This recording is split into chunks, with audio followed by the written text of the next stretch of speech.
As you can expect, a lot different to what they are now. It was much more open. We had a hedge to go and hide in.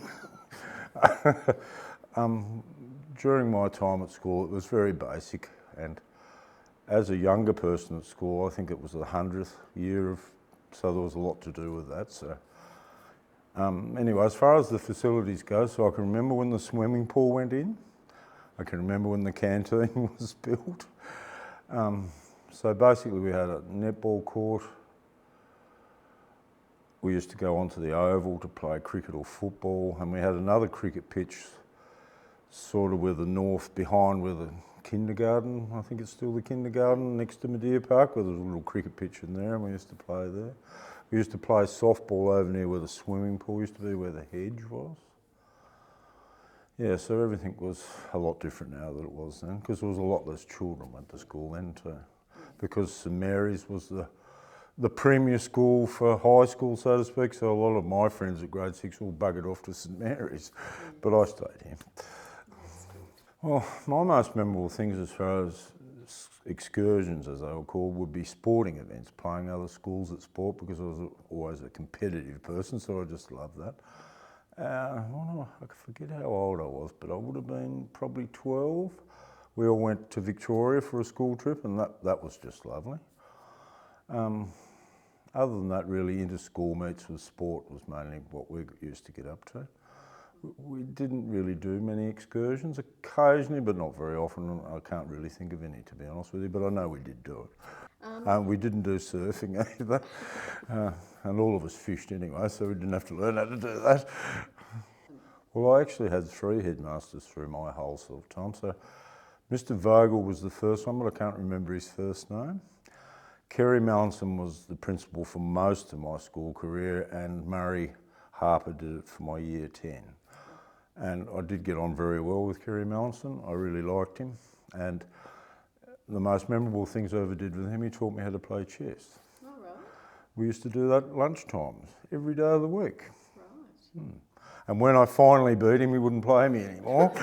Did take a few years though. He did teach me how to play properly though. But he wouldn't play with you anymore? No, he never used to play with anyone else, only me. I made the bad mistake of one of the science teachers was crowing on about chess one day, so we had to play a game in front of all the other kids, and of course I flogged him, but he didn't like that, but it didn't put me in very good stead. So you do learn a few things when you're at school, but anyway, it's only a game, doesn't matter. Well, because I lived locally, my mum always insisted that I go home for lunch, so I did miss out on a lot of that. I'd get back home with 10 or 15 minutes of the lunch break to spare, and it'd be either kicking a football or playing cricket or softball or something like that. Recess was, it was only 10 or 15 minutes, so not much really. I can remember when the canteen was built, and occasionally I would buy lollies there, but that was it. I was strictly banned from buying food there, but I do remember looking at it, whatever was there was nice. Yeah. It used to be in between where the hedge was at the south of it, and you had the home economics building right down near the road. I think the gym's there now. And to the north of that, that's where the woodwork and metalwork rooms are. Well, amongst ourselves, a good lift under the ear, which was usually me sorting them out, but other than that, off to see the headmaster and possibly the cane. But not always, yeah, depending what they got up to. Some people actually got expelled too for different things. Anyway, we're not going into personable things. Yes, there was one major one. Well, that was lots of little things, something that's similar to what you mentioned, but the main one that I remember was taking the garbage from every classroom every day, taking it to the incinerator and burning it. Greg Olden and myself used to do that. Well, there was an incinerator there. We were tasked with putting it in there, lighting it and burning it. I'm not joking. The 3 R's were very emphasised in the education I received, so reading, writing and arithmetic. And I do believe all of that put me in good stead for the life that I've had to this point. As far as my teachers go, well, probably Uncle Ken, who I was never allowed to call Uncle Ken, but we're talking about Graeme Chapple. He had a great influence on me. Kerry Mallinson certainly did. And even Murray Harper for 1 year, I got on extremely well with him, so he had a great influence on me too. Some of the teachers I can remember, some I can't, but they did teach me something.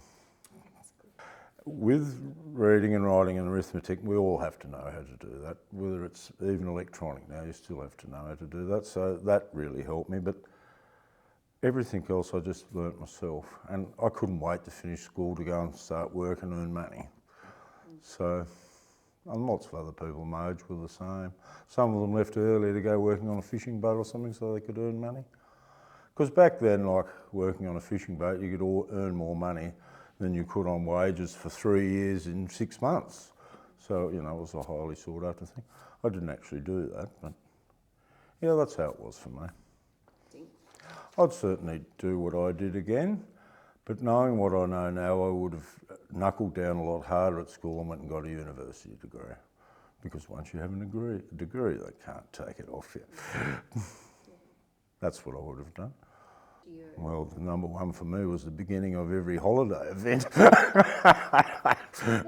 Absolute ripper.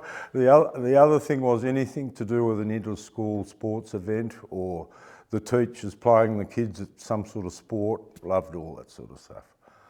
That's about it, really.